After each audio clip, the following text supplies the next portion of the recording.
We're used to thinking very highly of democracy. We associate it with fairness, equality, and freedom. We see it as one of humanity's greatest achievements. And when we look back in history, we often turn to ancient Athens, the civilization that gave birth to it. Its monuments, like the Parthenon, have become symbols not just of beauty, but of democratic ideals themselves. But there is something deeply unsettling hidden in this story, because one of ancient Greece's other great achievements, philosophy, didn't share this admiration. In fact, it was deeply suspicious of democracy. At the center of this doubt stands Socrates, the founding figure of Western philosophy.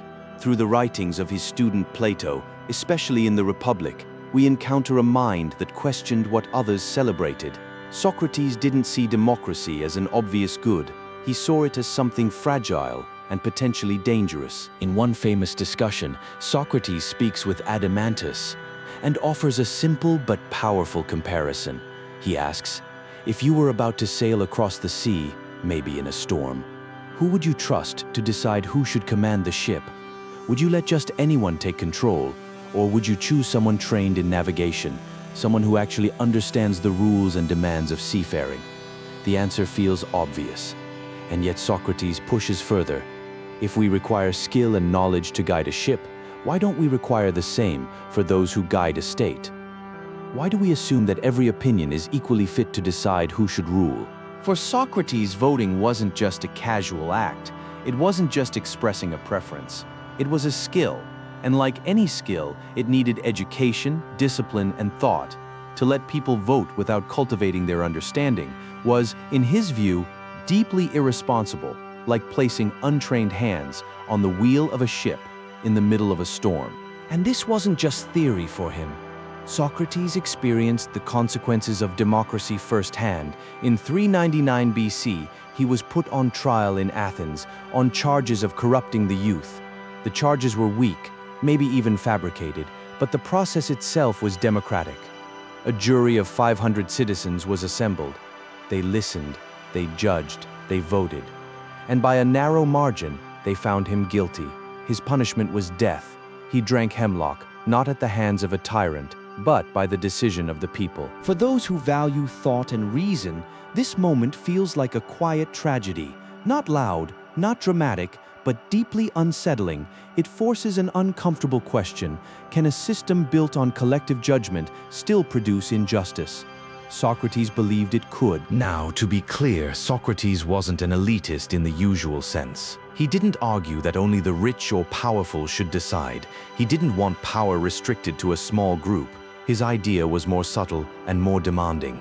He believed that only those who had learned to think carefully, to question, to reason, to truly understand, should take part in decisions of this scale. Not a democracy of birthright, but a democracy of understanding. Without that foundation, Socrates warned, democracy becomes vulnerable. Vulnerable to a certain kind of person, the demagogue. Athens had already seen this. Men like Alcibiades, charismatic, persuasive, and ambitious, could capture the public imagination. They spoke well, they promised everything, and they led the city toward disastrous decisions, including reckless military campaigns. To explain this danger, Socrates gives another image. Imagine an election between two candidates. One is like a doctor. He talks about discipline, restraint, long-term health. He tells people what they don't want to hear. The other is like a seller of sweets. He promises pleasure, indulgence, easy happiness. He tells people exactly what they want to hear.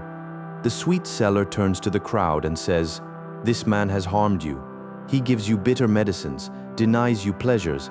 I, on the other hand, will give you enjoyment." And Socrates asks, how does the doctor respond? If he says, "I cause you discomfort in order to help you," will the crowd accept it? Or will they turn against him? Because here's the deeper problem. Human beings aren't naturally drawn to what is good for them. We're drawn to what feels good, and in a system where persuasion matters more than understanding, the one who pleases defeats the one who heals. That's why Socrates was wary of democracy, not because he opposed freedom, but because he understood its limits. A democracy that doesn't cultivate thinking doesn't produce wisdom, it produces influence. It elevates those who can charm rather than those who can guide. We've come to treat democracy as an unquestioned good, something that justifies itself. But Socrates reminds us of something we'd rather ignore. Democracy is only as strong as the minds that sustain it. Without education, without reflection, without a real commitment to truth, even the most celebrated system can lose its way, and when that happens, we may not even notice the danger because it will speak to us in the language we most like to hear.